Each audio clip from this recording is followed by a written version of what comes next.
Welcome to Spirits Podcast, a boozy dive into mythology, legends, and folklore. Every week we pour a drink and learn about a new story from around the world. I'm Julia. Amanda has absconded off to LA, so it's just me today. And this is episode 167, Your Urban Legends, part 31. First off, sincere promises that this episode is definitely less sexy than our last Urban Legends episode.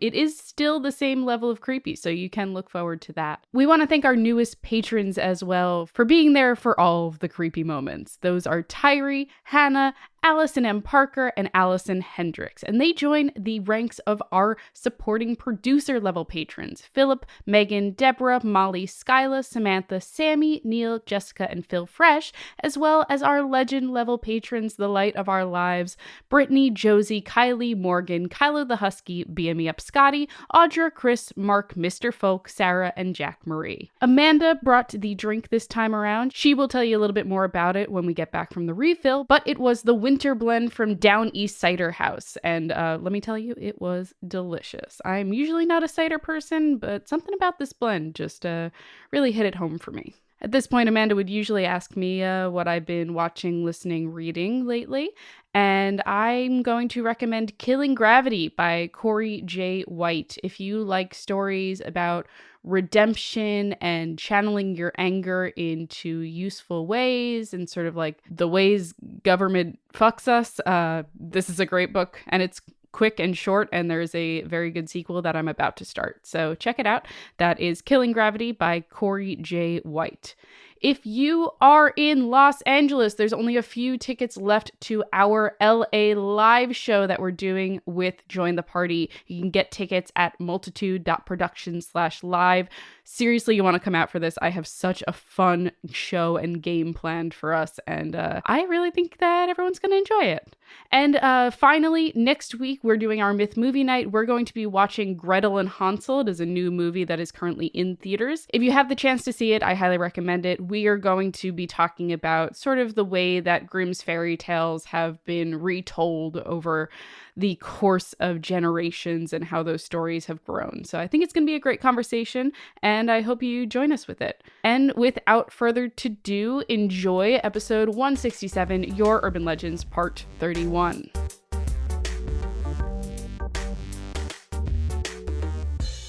Guys, this one's on me.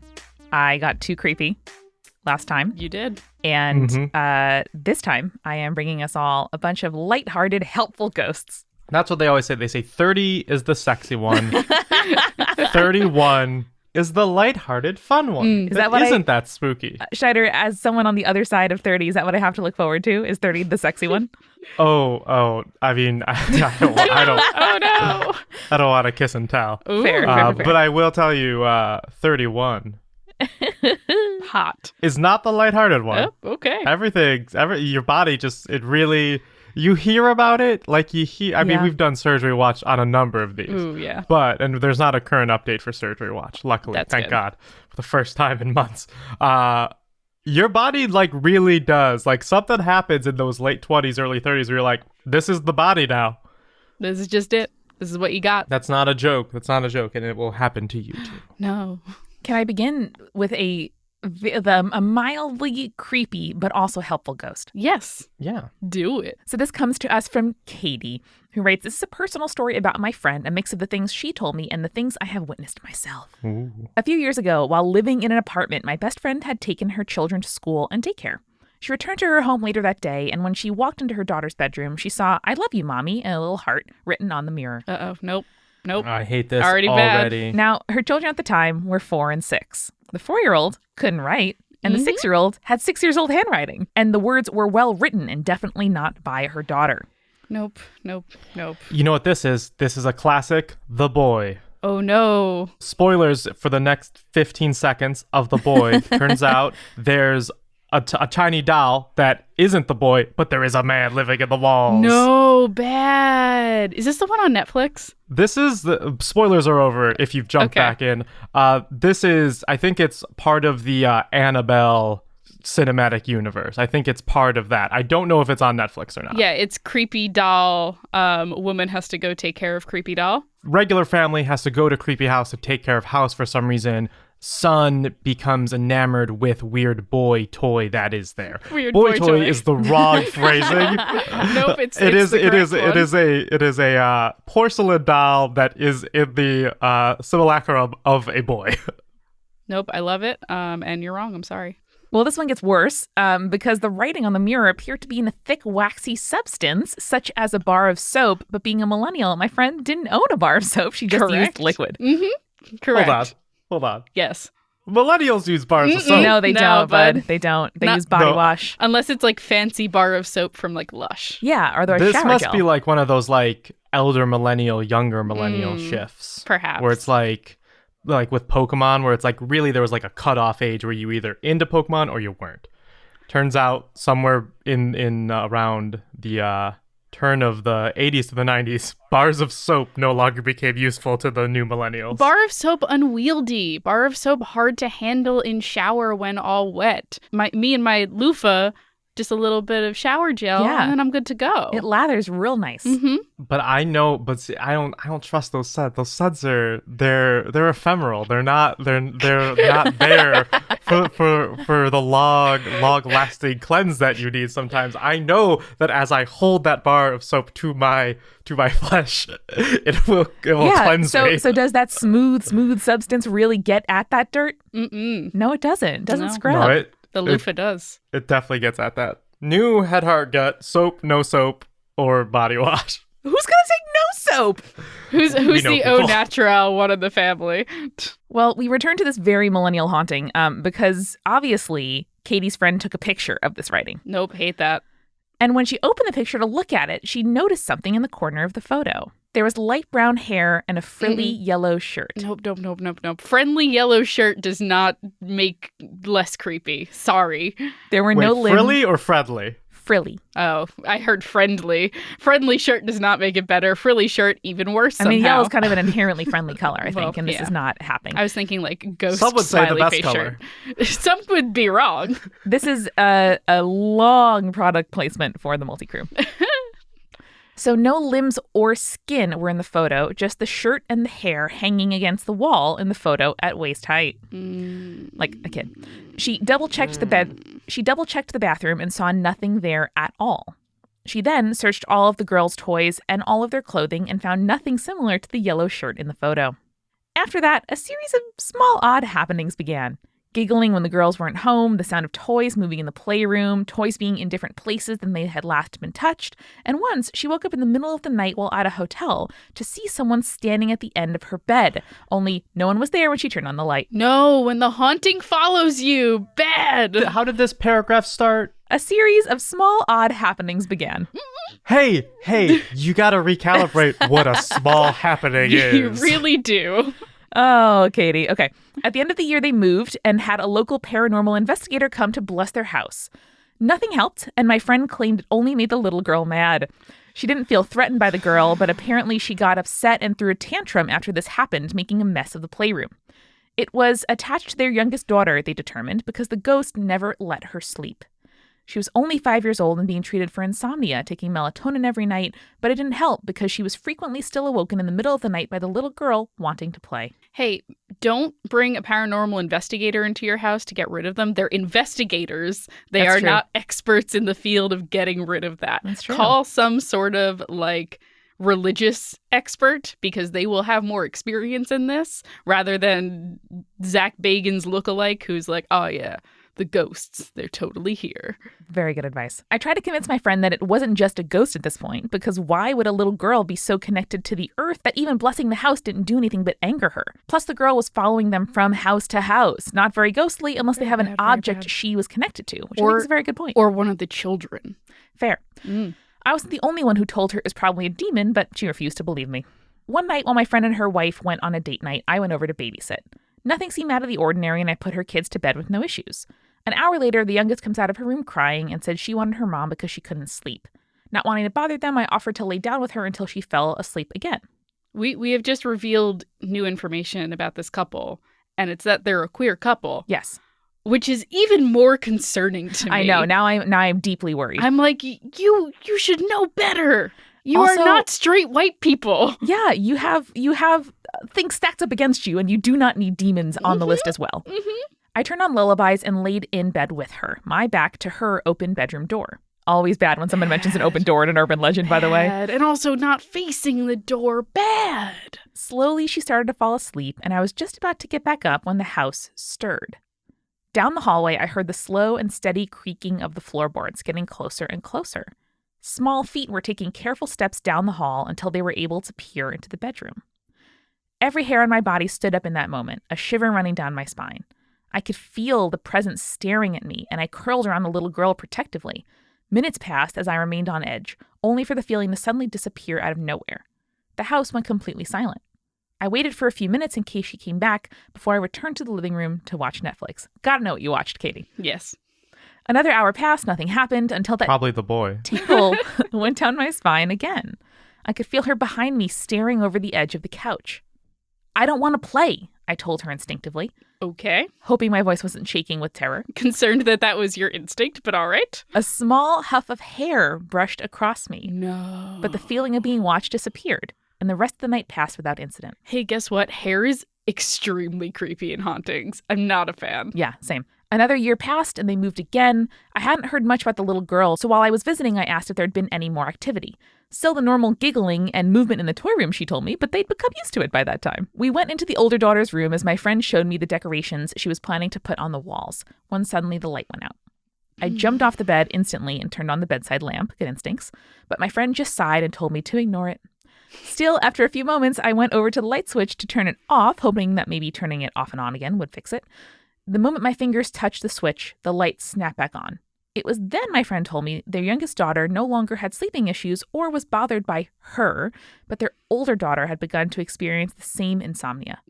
That day as I was leaving, I stared at the house and felt her staring back. Jesus. I don't want to play, I told her once again as I drove away. Well, good choice.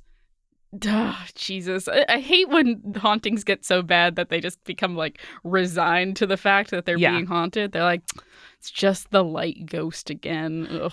I do like the assumption, though, that the ghost just wants to play and that she is just hanging out. She just wants to, play with the kid. Maybe the younger daughter made it clear she didn't want to play ball, so she went to the older daughter. And yes, the effect is terrible, but I did find it a little bit charming that Katie's reaction was, don't want to play.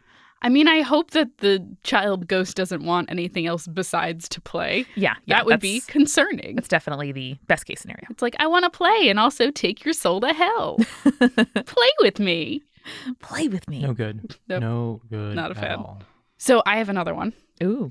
It is titled, Yo, I Saw a Ghost. So I followed it and found a shrine with an animal skull at the center. And that's sent in by Philip, and he writes, I just listened to Urban Legends 19 and felt like I needed to share a couple of ghost stories. I should say, even with the stories, I don't believe in ghosts. Listen, fair. You do you. I kind of don't either. And yet, here we are. Here we are. I still am going to give you advice on your hauntings, regardless. Yeah. I have two stories. The first is about my dad's first encounter with a ghost, and the second is the one I mentioned in the subject. These stories aren't connected, so feel free to skip either one. I'm going to include both. Ooh. I'm feeling generous today. Got a 2-for-1, like one of those popsicles. So Philip writes, I grew up on the West Coast in a house over 100 years old, and a few years before we moved in, the old family grave in the backyard was removed. Already off to Philip, a great I have start. So many questions. I only learned about this bit recently when my parents found some human bones under a rental house of theirs and made a joke about an old graveyard, but that is a story for another time. Jesus. Some human bones. Just some casual human bones. Just some human bones. That's also 1,000% the best case scenario. There was a graveyard. We got permission to remove it. Guess they forgot some. Whoops. Are bad. I would argue the best case scenario, no human bones. It's the best case scenario, I should specify, for finding human bones. Sure. Okay, so my mother always claimed that the house I grew up in was haunted, and me and my dad never believed it. The house had random noises, it had cold spots, but me and my dad would always just blame it on the house being over 100 years old. Shortly after I moved out, my mom seems to have decided to up the odds of her and my dad dying from ghosts, and they moved into an even older house. That's very impressive for the West Coast. It is. Not a lot of 100-plus-year-old homes over there. A bit about this new house, speaking of which. The previous owner died in it, and it has a well beneath part of it that has been completely bricked in with a small hole punched into the brick wall with the well in it. Oh, no. Oh, Jesus. At the stop of the stairs to the second floor, there was a hidden storage place behind a wall. There is now a door there to get to it much more easily, and there are a bunch of random storage places behind walls that seem to have small openings that you had to crawl through in order to get into. Hate that. Now, I am the biggest fan of all time of built-in storage, like lovely built-ins in, we traded links all day long, Julie, about old houses with cute built-ins. That does not extend to crawl spaces or like my grandma has. She's like a dormered, top floor of her home. And behind where my mom's childhood bed was are just sliding doors with big old crawl spaces. Nope, you could fit a bunch of storage in there, which I'm sure is great for a family with kids. But for me, terrifying. But also like a person maybe? Yeah. No. That you didn't know about? Yeah. The old like Bart Simpson's twin living in the attic. No. So my mom immediately claimed that the place was haunted, but it was a nice ghost and is fairly sure that it is the previous owner of the house. She has seen the ghost through windows when she was outside and heard him walking around, and my dad and I shrugged it off as it just being an old house. Well, that was until one night, in bed, both my parents were watching TV in their room, and suddenly the edge of my parents' bed near my dad's feet sinks down like someone was sitting on the edge of the bed. Oh, I hate it. My dad freaks out a bit at this, as one does, and my mom tells him, "I told you so." No, Mom, not the time. So my dad does the sensible thing when you don't want to make a ghost mad and politely says, "Excuse me, I'm trying to watch TV with my wife before we go to bed. Could you please leave our room?" At this point, the bed lifts back up as if the person sitting on the bed stood up, and my parents claim to have heard steps walking out of the room, and then the door to their room that they normally leave open, they live alone, closes itself. Oh. So, ghost went goodbye. That's, polite, but also like maybe, do ghosts not know they're ghosts? Like, what? Why are they so spooky? It's a great question. This is welcome to my TED Talk. Go for it. It's less of me telling you stuff and you telling me stuff talk. Why are they so creepy? Like, they don't have to like make footsteps and close doors while being invisible. I don't think they choose how corporeal they are. So they don't. So what we're saying is ghosts just don't know that they're creepy. I don't think so. I feel like you're just existing in the area that you exist in. Like, I don't think creepy humans know that they're creepy necessarily. That's definitely true. Yeah. So why would a ghost? I think at a certain point, the ghost, like when it's a fresh ghost, Yeah, they know. Fresh ghost. They know they're dead. They're mad about it. Mm-hmm. They are haunting, or they have unfinished business and they, leave you messages like on your smart TV or something. I think over time, the ghost gets caught in more of like, or not caught, but like falls back to just a loop or a rut of same behaviors, which is where you get like the Victorian ghosts like just gliding along the fucking Widow's Walk or whatever. Yeah. So I think, Schneider, that over time they forget that they are ghosts and therefore don't know that they're creepy. I would almost argue the opposite, that newer ghosts don't realize that they're dead. Maybe. And then that's why they do kind of weirder, wilder things. And then ghosts who have kind of fallen into the pattern are ones who are like, well, I got nothing else to do. And so they're just deliberately fucking with you. Yeah. All right. Yeah, cool. So the second story is the sacrificial shrine that kept finding new spots in the woods.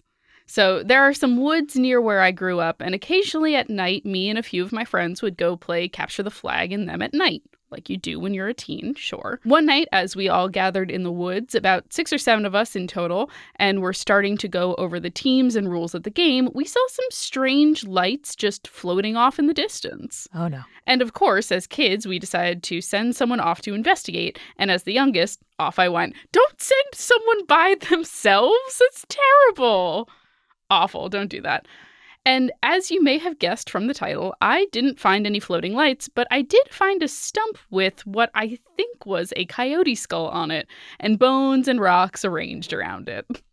Classic kids hanging out in the forest. Now, I did do the stupid things and went to check out the floating lights by myself, but I wasn't going to double down on that. So I booked it back to my friends, told them what I saw, showed it to them because they didn't believe me, then joined them getting the hell out of the woods. Good choices. Solid teen choices. Yeah. Now, the fun part, the next day we went back and the shrine wasn't there. We looked all over the woods and couldn't find it. Mystery shrine. Mystery shrine. A few weeks later, back in the woods, late at night, the shrine was found again, but this time it was in a very different bit of the woods. This ended up happening 1 or 2 more times before one of my friends did something rather stupid. He took the bones home and threw him in his trash. No! Oh, stupid. You should have thrown yourself in the trash. Very good. He was thinking the bones were all from the same person trying to mess with people. This did not stop us from finding the shrine a few more times over the next year, and we were never able to find it during the day. Now, I should say those woods are next to an elementary school. Bad. Oh, extremely bad. Our elementary school was just next to Lindsay Lohan's house. Also, we had like woods. We did have woods. We did have woods. Okay. We had woods next to our elementary school, but when we went looking through them, we mostly just found like an old fire pit and beer cans and cigarette butts.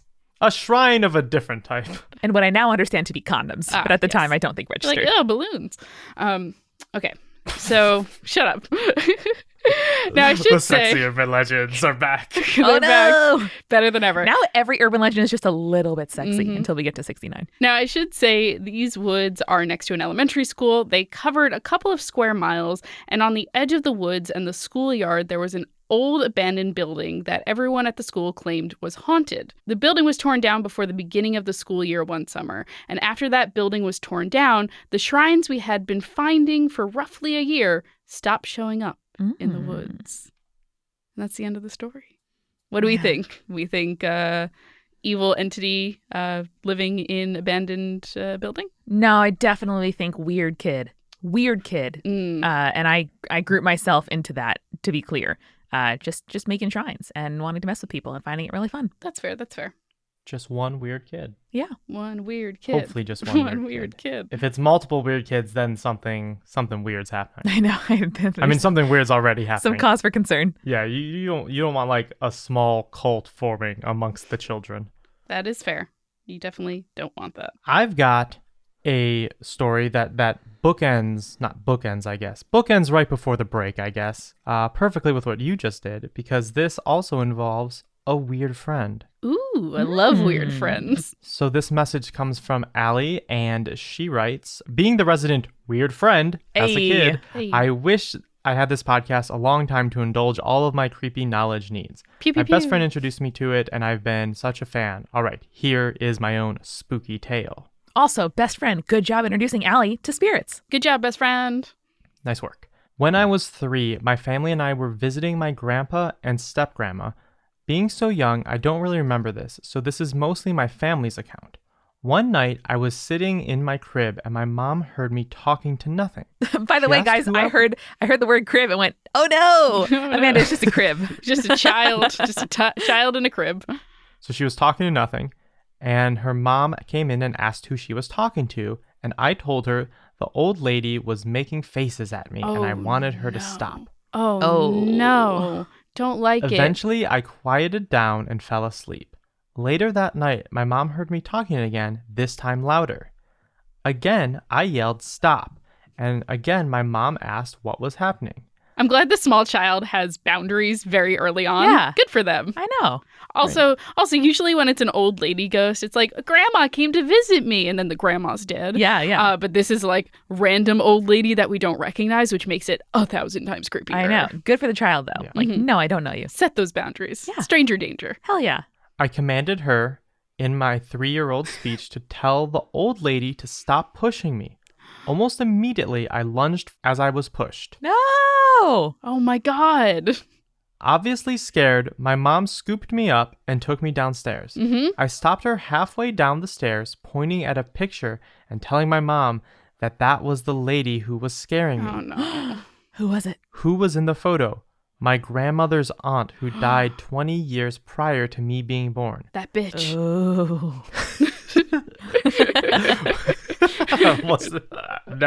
I've expected a lot of like interstitial comments during these. I've never expected that one. She pushed a baby. I'm not arguing with you that it is the correct comment. I was just shocked that was the comment. Fair enough.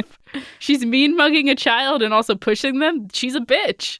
We left soon after. I never complained of an old woman tormenting me again. But now I thank her for a really cool story to tell at parties. I hope the mom threw out the painting or like the picture of the great aunt being like, no more of this, please. Yeah. So that is our story from Allie. All right. Well, why don't we go grab a refill and then we can tell a couple more spooky stories. Let's do it. We are sponsored this week by GC2B. You can get 10% off your first order by going to gc2b.com and using the promo code SPIRITS at checkout. GC2B is the original chest binder designed by trans people for the community. It is a gender and identity affirming apparel company that was started in 2014 by Marley Washington, who is a trans man of color, whose goal was to create something safe, accessible, and comfortable for people of all shapes and sizes and colors. GC2B always aims to accommodate and celebrate the full spectrum of humanity in order to uplift the amazing community that surrounds it. And it is designed with the true you in mind. So they have 3 different styles. They have a half, they have a tank, and a racerback. I really find the racerback stylish myself. And they have 5 shades of nude and then 7 other colors. And it's a wide variety of colors. I particularly like the gray, but that's just me, you know. Honestly, it means that there is something for everyone. And they have 2 shipping warehouses, one in the US and one in the UK. If you're trying to order from the UK area, I would go to gc2b.io, and they have a free sizing assistant. So if you're not sure what size you should be getting, you could just reach out to their care team at support@gc2b.info. If for whatever reason their team suggests the incorrect size, they will always cover the full cost of the exchange. So no worries about being out of money if you got the wrong thing or you're trying it for the first time. And the company is dedicated to donating products to organizations that can redistribute binders to those in need.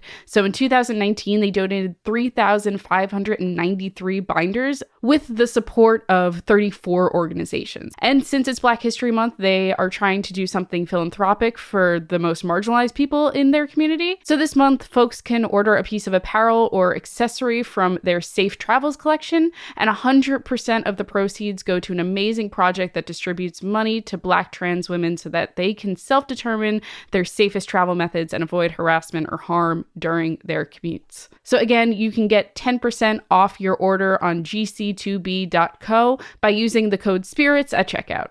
Thanks, GC2B. We are also sponsored this week by Calm. The beginning of the new year can sometimes be a little stressful. It's a lot of new projects coming up and stuff like that. And Calm is there to help create new habits for our happiest and healthiest selves. Calm is the #1 sleep app for relaxation and meditation. Calm has sleep stories, which Amanda's told you about thousands of times at this point, which are basically bedtime stories for adults. You can hear stories narrated by LeVar Burton or Nick Offerman. They also have soothing music from artists like Sam Smith. They have guided meditations, breathing exercises, so much more that will help you relax and de-stress. And if you go to calm.com/spirits, you can get a limited time offer of 40% off a Calm premium subscription, which includes hundreds of hours of programming. So again, you can go to calm.com/spirits for 40% off a Calm premium subscription. That includes unlimited access to Calm's entire library, and new content is added every week.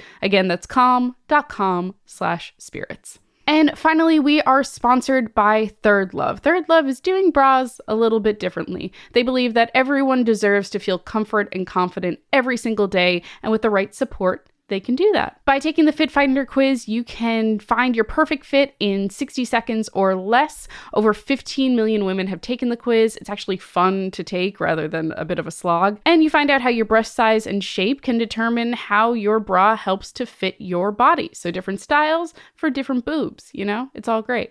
Third Love also has the perfect fit promise. Every customer has 60 days to wear the bra, wash the bra, put it to the test, and if you don't love it, you can return it and Third Love will wash it and donate to a woman in need.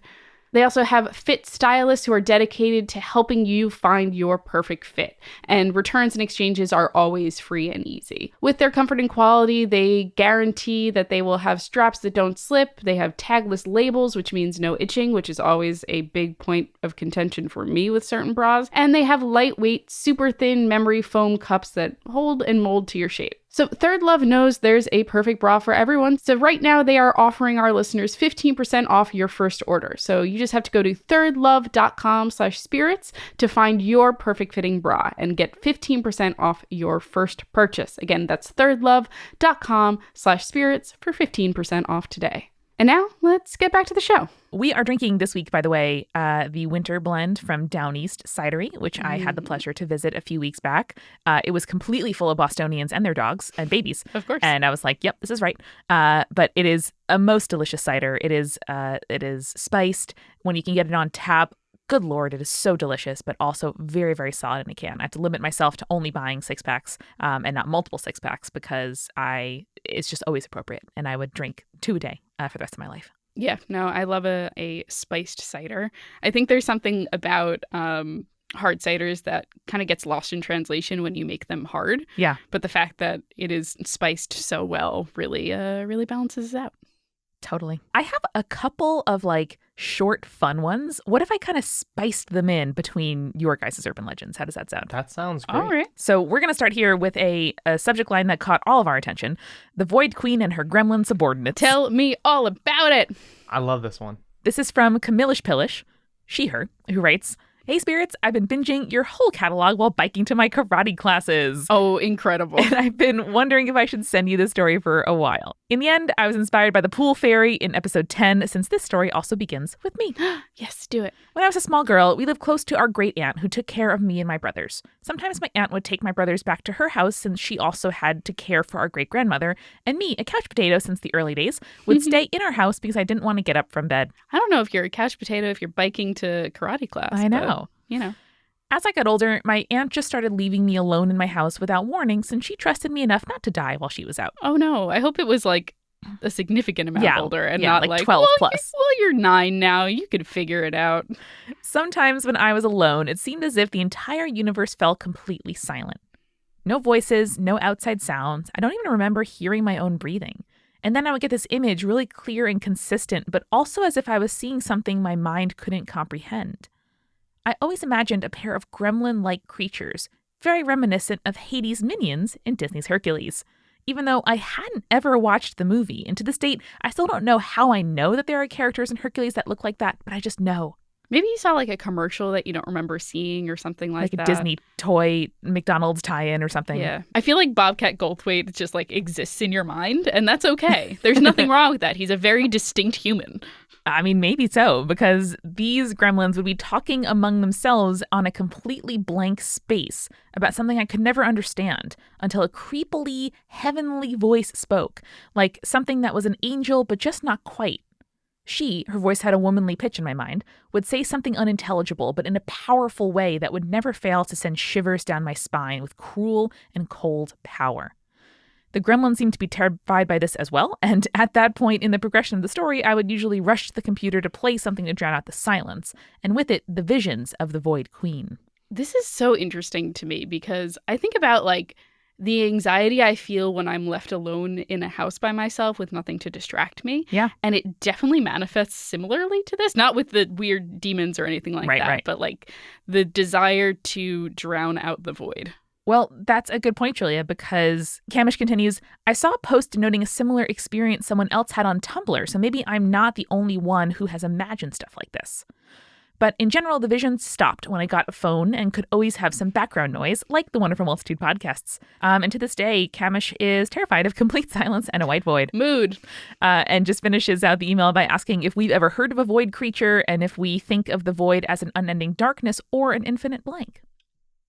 Huh. I'd never thought of it as an infinite blank before, but now that I am living my own trauma through you. Sorry, listener. Yeah, I think that makes a lot of sense. That imagery makes a lot of sense. Well, I just really appreciate this image of like I'm picturing, was it Cate Blanchett who played the Ice Queen in the Narnia movies? Yes. Yeah, I'm picturing kind of that style of like a void queen. Yeah. It was Tilda Swinton. Oh, it was Tilda Swinton. Oh, I knew it. Cate Blanchett's weirder sister. Tilda Swinton. Tilda. I love it. I don't know. Growing up in a house with toddlers, I too do not abide silence. And when studying, I would have to go to like the lounge of the library and not the study rooms because it was just too dang quiet for me. Yep. Nope. Don't love it. I've got an email from Rangsley Ooh. Ooh, what a name. What a good name. titled Sleep Paralysis or Playful Spirits. It's either one or the other. What a mood. So she writes, I know it's a common thing, and sometimes people experience being haunted by a demon, ghost, or spirit that is supposedly just a hallucination created by our panicking brain. But I've only had sleep paralysis twice, where I had these dream visitations, and both of them in Singapore, which I've often been told is very haunted. Oh, interesting. I'm going to have to look up some Singapore urban legends and stuff now. I know. Singaporean listeners, we would love to hear your Hit urban us legends. up with those. The first was in my college library. Hey, speaking of. This was my first term of my freshman year. My friend and I booked one of the smaller rooms a week before finals to study. After a few hours, I got tired and decided to take a nap. I rearranged 3 chairs together and went to sleep. Sometime later, I woke up hearing a guy softly reciting something over and over.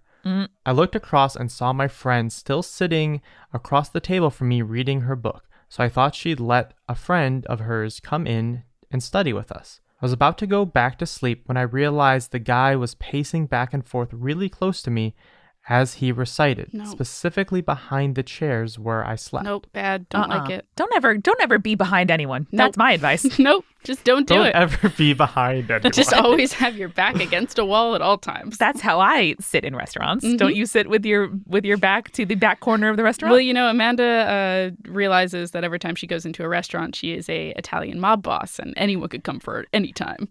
Also, family members with trauma. Yeah. Be emotionally behind your friends. Never be physically behind your friends. That's it.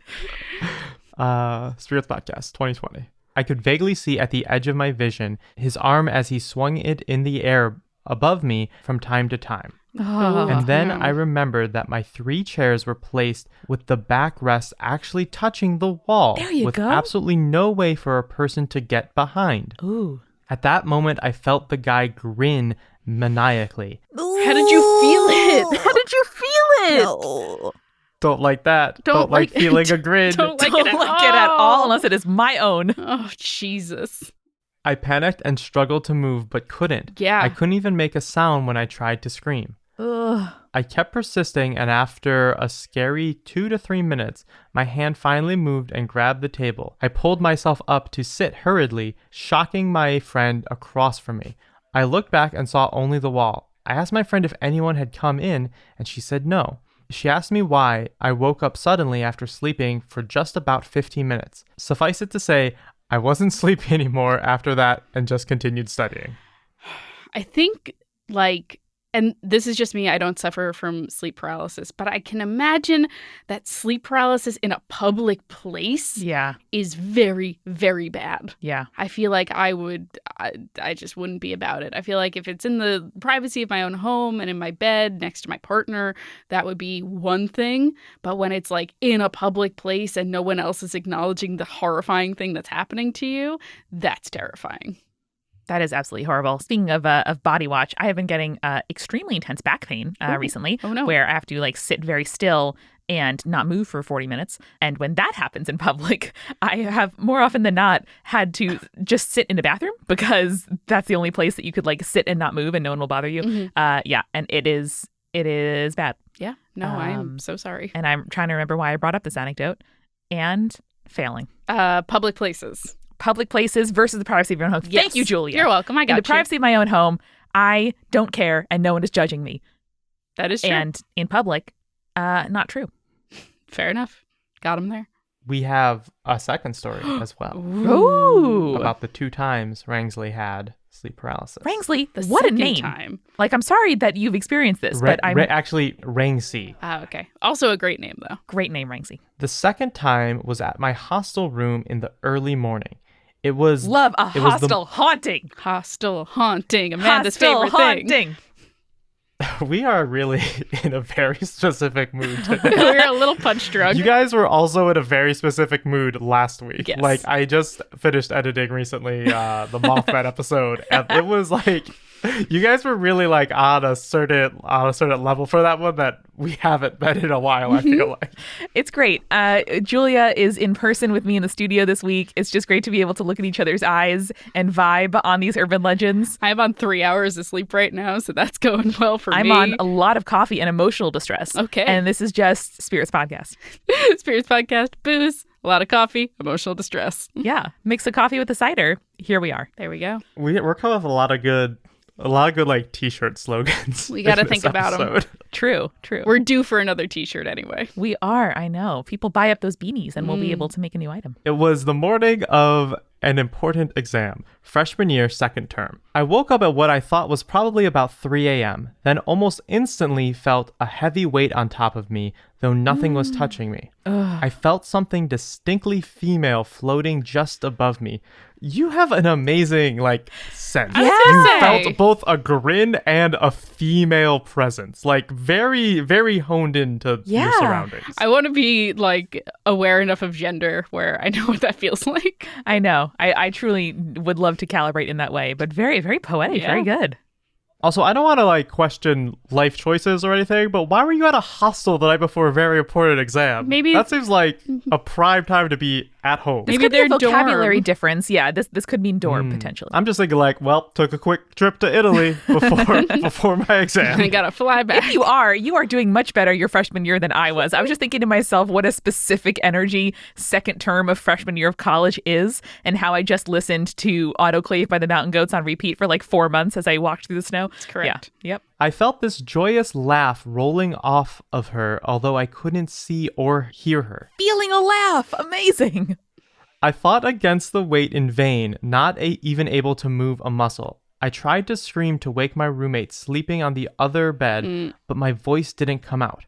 Finally, I decided to scream profanities at the thing, complaining that I had an important exam in the morning and didn't have time for this shit. Yeah. Sure, Yeah. sure, makes sense. Okay. And I then heard an annoyed tisk from her, and both she and the weight disappeared. You're no fun. Very respectful. I turned to look at my roommate, who was still sleeping soundly, cursed at the thing again, telling it not to come back, and went back to sleep. I've never had sleep paralysis since. Sometimes I think my brain probably made those two times up due to exam stress. Sometimes I think I probably did get a visit from some harmless and very playful spirits looking to scare me for fun. We'll probably never know for sure. This has me thinking about college stress. And for the first time in a while, I had a college stress dream the other really? night. Actually, you were in it, Amanda. No. Where it was I got basically shamed for never going to the school library and not knowing the rules of the school library. Oh, that happened to me too. Okay, cool. Yeah. And so at one point you got up to you were I need to check these books out, and they're it's time for the presentation though.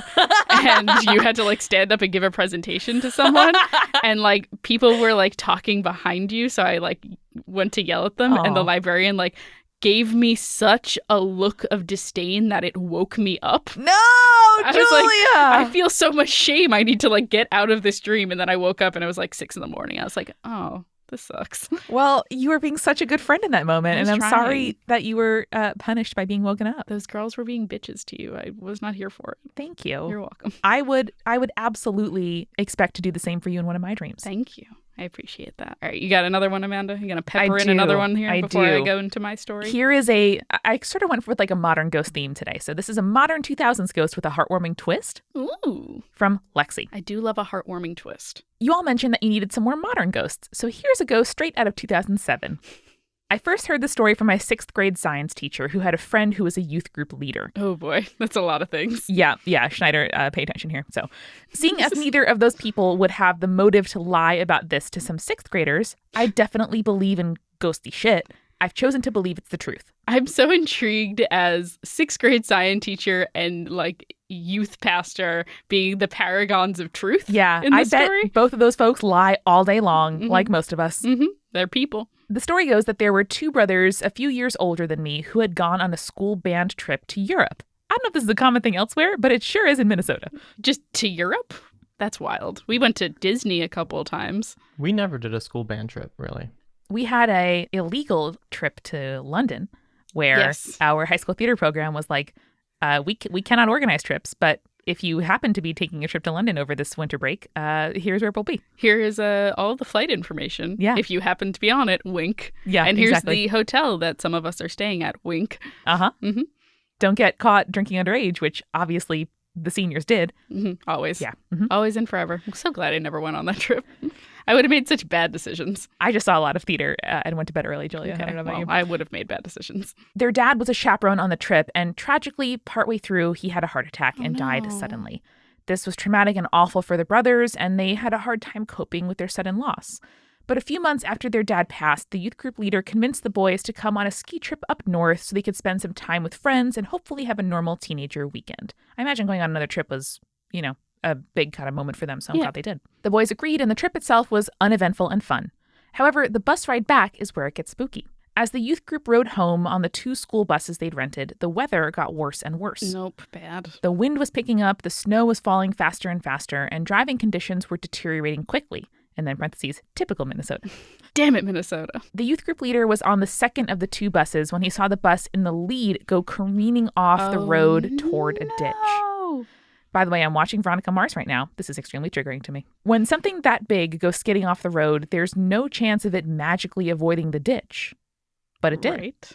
Oh, no. The youth group leader watched as that bus that was flying into the ditch lurched back onto the road and came to a gentle stop. The second bus had already started to slow down when they saw this veering happening, and then they stopped so they could check on the kids in the first one. Sure. When the door opened, most of the kids were shaken, but okay. The brothers, however, were screaming. The youth group leader rushed to them, but the only word he could get out of them was Dad. Oh, no. Once they calmed down a bit, they explained their reaction. As the bus hit the ice and headed for the ditch, the boys saw their father come out of the snowy woods and give the bus a mighty shove back onto the road. Whoa. They'd seen him clearly, looked him in the eye, and after he pushed the bus, he vanished. I love the idea that the people we love never really leave us, and I think about this story all the time, even 12 years later. Bonus story. When my parents were young, something was haunting their house and scaring the crap out of them. It went away after a while, but came back when I was born. Uh-oh. The entity eventually tried to strangle me with the mobile that hung above my crib. Oh, no! My mom saved me. When we moved when I was 5, the spirit moved with us. No. One day, my mom could feel it with her in the entryway. She was getting real sick of this shit and assertively told it to leave my family alone. Jesus. She slammed the door, and it hasn't bothered us since. I love that it was like, oh, very heartwarming. And then it's like, get the fuck out of my house, demon. And I read this because Lexi also adds, I got my mom to listen to spirits as well, so please say hi to Sally. She's the coolest person Sup, I know. Sally? Hello, Sally. Good way to just kick that demon out of your house by sheer will of force. Sally, you are truly parenting goals. And just to finish the email, Lexi writes, Eric, please give your pups some chin scratches. Give I them. can do that literally right now. Do Give it. me 1 second. On mic. Here's some Give Foley us of that my Foley. chair. Give us that Foley. Rolling. There he is. Rolling. Here we go. Little chin scratch for Henry. He's the one I can reach right now. Aw. Looks like he doesn't understand why or what is happening. Fair enough. He is Aw. a dog. He doesn't understand podcasts. Well, Lexi, thank you. Sally, you're great. And that's all for me for this episode. All right. There was like a real big gear shift. There's a whiplash between those two situation stories. there. Yes, there is a full emotional arc. Like both like in content and like the speed you read them. Like you like really ramped up in the second one. You're like, here we go. Here we go. Just get it out of the way. I mean, it was all in one parenthetical, so I feel like the momentum of the original text made me do that. I loved it. Thank you. Julia, you've got a palate cleanser for what has been just a wild ride of an episode, quite frankly. Let's hear it. So this is from T, and she wrote a email called "Former worker at haunted distillery verifies infamous theater cursed in tale from high school days." Julia, I saw that you tagged this email as yours, and I yelled, fuck, to my apartment. You're welcome. It also says palate cleanser /Eric safe / Julie and Amanda will super enjoy /fun.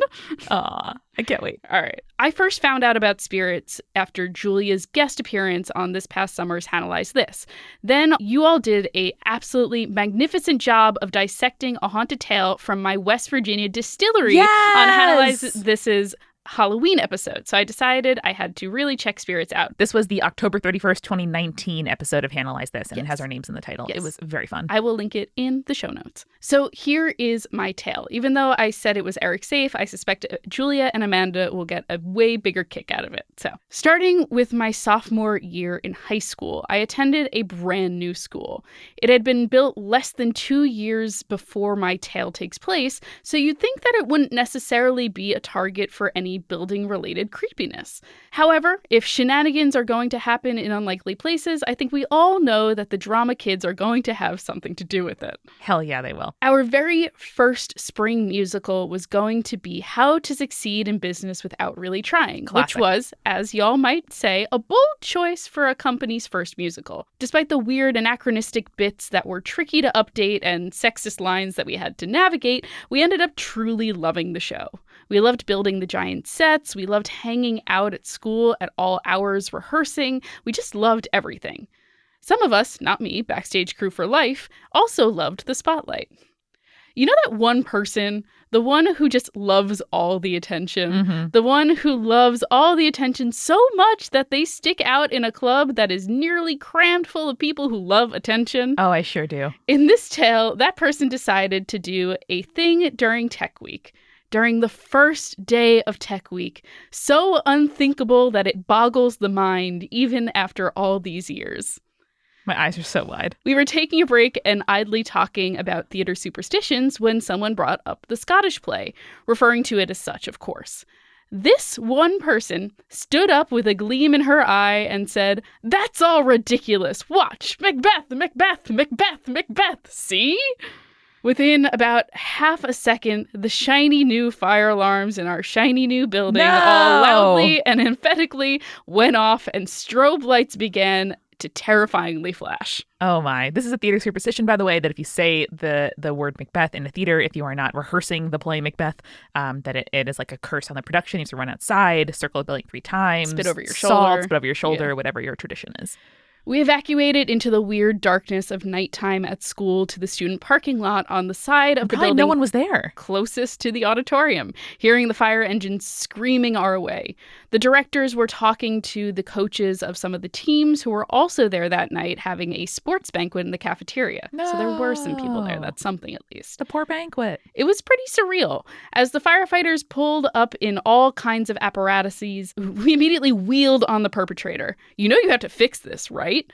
Our settled upon remedy was to have her do 3 laps around the parking lot as fast as possible since the auditorium was unavailable, come back and recite the first part of Puck's final speech in a Midsummer Night's Dream. If we shadows have offended, think but this and all is mended, that you have but slumbered here while these visions did appear. Yes, very good. Moments later, one of the firefighters came to talk to the adults. Turns out, despite the fact that nobody at all was in the kitchen at time, a small fire had started in there due to a faulty light fixture, and that somehow burned itself out without causing too much damage. They called someone in to repair the light that night, and we were actually allowed to go back in long enough to put some things away and grab our stuff. Tech Week went without further incident, and the perpetrator was humbled, and the show was a success. I'm curious as to whether or not you guys have ever personally dealt with the dense and storied superstitions of theater, and what procedures you might have heard to reverse the curse of the Scottish play. Thank you all for everything you do. Bravo, T. Oh, T, what a story. Well told. Excellent, excellent. I feel like very classic version of the Scottish play curse, though usually the effects are not so immediate, I feel like.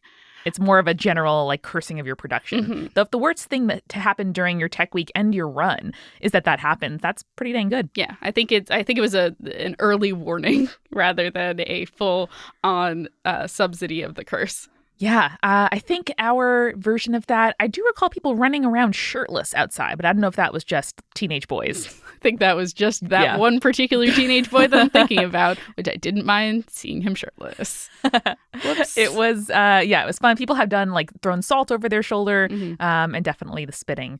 But the worst thing that happened to us in one of our productions that I remember was kind of plague of both real and imagined swine flu that took out like dominoes, kind of like a very prominent person in the play, and then their understudy, and then their understudy, such that we had to do the production with like an assistant stage manager with a script standing on stage. And it was still fun, but it was like, geez. Did he really end up also getting swine flu? Yeah. Wow. Okay. I don't remember that, but I believe you. Maybe it was that the main person did, and then we had to like move up 3 understudies. Yes. I see. And it was so late into the game that the understudy like days before didn't have anything memorized, so we had the scripts in front of him, and we're just like, he likes betting on the horses, so that's what he's reading all the time. Yes. And then secondly, as we were about to open Hello Dolly the day of opening, a blackout related to like torrential rain, I think. It was a nor'easter, I think. Yeah, exactly. That the whole school had no power, and we hadn't focused any of the lights. So we didn't get power, if I recall correctly, until about 4 p.m. that day. And the show went on. Yep. 3 hours to focus all the lights. Impressive. Listen, I've done more with less. You have. You're very talented in that way. No one trained me. I was just there. I know. You just learned from experience. Here we are. Well, T, we really enjoyed that. Thank you for writing in. Yeah. So I think that is the end of our particularly creepy. I feel like it was a good balance of creepy and cool this episode, but it was very eye-opening for a lot of things. With some chin scritches, with some modern ghosts. I called an old lady a bitch. You did? You did. That did happen. You did do that. And above all else, listeners, remember, stay creepy. Stay cool. Thank you again to Calm. Calm is the #1 app to help you reduce your anxiety and stress and help you sleep better. Get 40% off a Calm premium subscription at calm.com/spirits. Third Love is on a mission to find a perfect bra for everyone. Get 15% off your first order at thirdlove.com/spirits. And GC2B is a trans-owned company providing accessible, comfortable, and safe options for gender-affirming chest binding. Use the code SPIRITS at checkout for 10% off.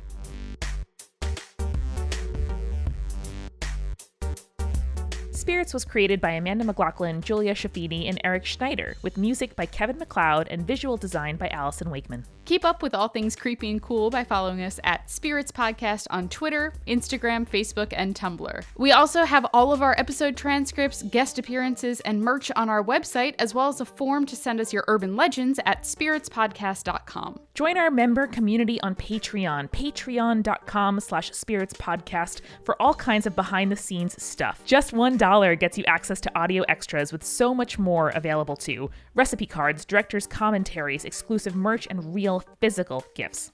We are a founding member of Multitude, a collective of independent audio professionals. If you like spirits, you will love the other shows that live on our website at multitude.productions. And above all else, if you liked what you heard today, please share us with your friends. That is the very best way to help us keep on growing. Thank you so much for listening. Till next time.